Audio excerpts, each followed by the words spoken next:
And so if you see buyers aggressive in this region, but the market breaks below them, you need to understand and ask yourself, what is going on in this region, right? Who is in control?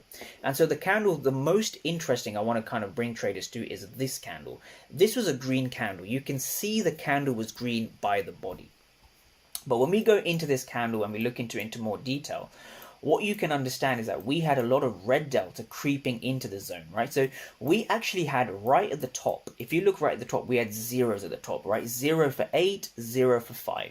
And so when you see a 0, there's two ways of looking at it. The first way to look at it is that it's an auction that's been wiped out, because markets are basically an auction between buyers and sellers.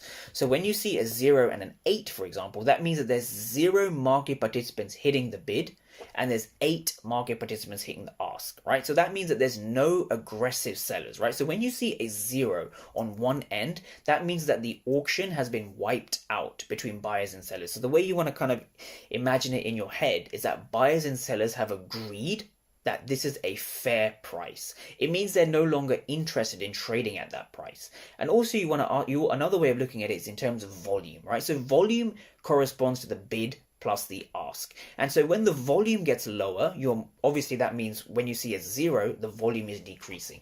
And so you want to ask yourself, if the markets are moving higher, but the volume is decreasing, that means that buyers and sellers together are no longer interested in those higher prices. Because if they're no longer interested, what that means is that the ask and the bid naturally decrease, which means the markets don't want to trade at that price, right? The buyers and sellers do not agree that this is a fair price.